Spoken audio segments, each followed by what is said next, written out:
Hello, it is us, Pop Culture Chats with Ryan and Matt on the road edition. We are here at the AMC Dine-In Theater in Framingham, Mass. You might say, what the heck are these two Western Mass boys doing out here? Well, we're here for the Day 1 Oscar Showcase. I'll show you my special little bracelet I got here. Mine is hit. Oh, there it is. So I'll kind of break this down for you. Every year, AMC has been doing this with the Oscars. They do special theatrical showcases of each of the nominees. People can participate two ways. There is a 2 days they break down the movies. So today is day 1. They have 5 of the films. Day 2, we'll have 4. And then for the craziest people in the world, there's one where they show all of the nominees in a row. Which Ryan was reading the times. They had like Dune at 4:45 in the morning. You got to be built different to attend that. You can see one at 2:40 a.m. Yeah, that's not bad. Yeah, something like that. It's take a nap. Yeah, but this is a really interesting experience. I, as a kid, always was interested in going to one of these. But obviously, first off, we live nowhere really near an AMC. This is roughly an hour, 15 minutes away from Western Mass. So it was a bit of a trek, but it was worth it, to see a lot of movies. 2 Oscar movies we hadn't had a chance to see previously. But yeah, I always wanted to go to this when I was a kid, never really had the chance. With this awful winter weather, I'm like, why not? So let's start with this, Ryan. First, review on what do you think of this showcase so far? We're on movie number 4 coming up soon with Anora.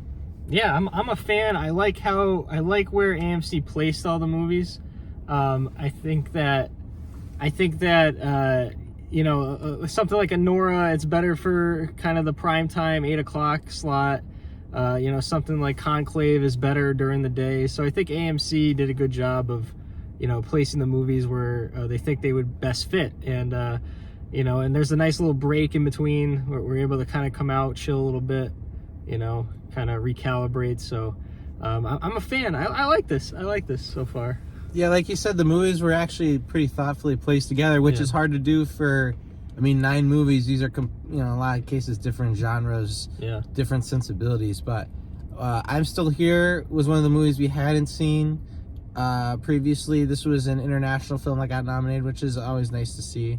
I was impressed with this. It looks at this really fascinating chapter in history, this period of political upheaval, and it has this more day in the life kind of family view of this international crisis. And we have this family that's kind of torn apart when the patriarch who's previously a congressman is taken away.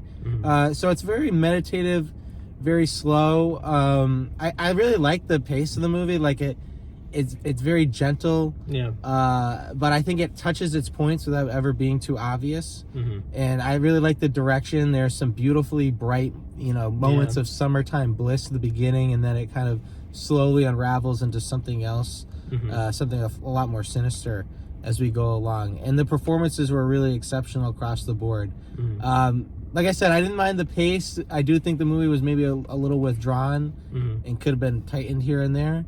But I thought really accomplished effort, and it's a movie I'm really glad the Academy kind of stretched its wings and recognized for once. But what about you? Yeah, I like the structure of the movie. I kind of like how it had like kind of a loose structure, especially in the first half.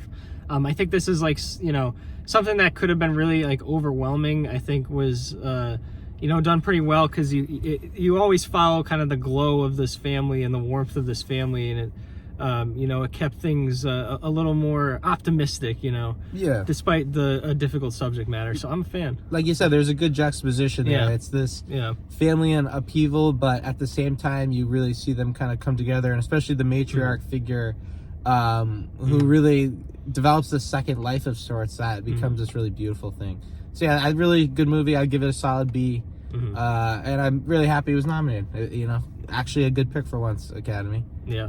I'm at a B minus, a little less. I think like the end, it was like a little rushed. I think like it jumps to different eras, but I think it was still, the messaging was still effective. So Fair enough. So the second film was Conclave. We actually skipped that to hang out with my girlfriend, Ashley. I love you. It was great. Yeah. Having some chicken tenders with you. That was awesome. The third... I third wheeled. The third movie was the second movie we hadn't seen, Nickel Boys. Yeah.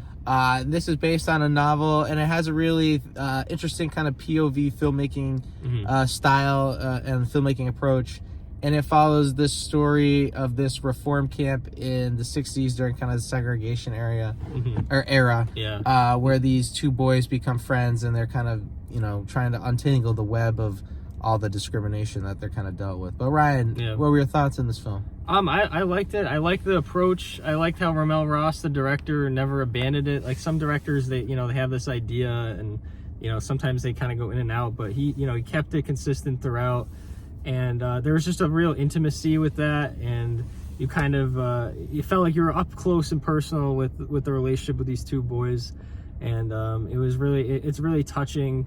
It's very heartbreaking. Another movie with a very heavy subject matter, but again, I think Ramel, he's able to kind of keep his vision consistent, and I think it was effective.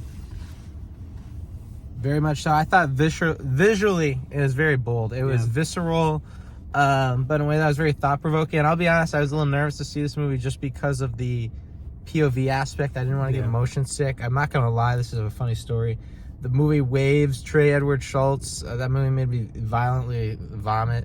Looks like his new one will too.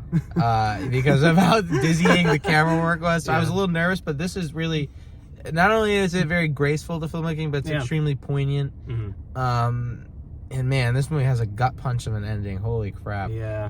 But beautifully portrayed, beautifully acted. I thought Anja Ellis-Taylor, the grandma or the auntie, she was excellent here. I know. And this really it hits a sucker punch. And I think the filmmaking it takes such an interesting kind of home run swing, and the way it kind of combines this collage of media artifacts that kind of depicts the way people were treated in the era, and kind of furthers the digression of kind of humanity in a way.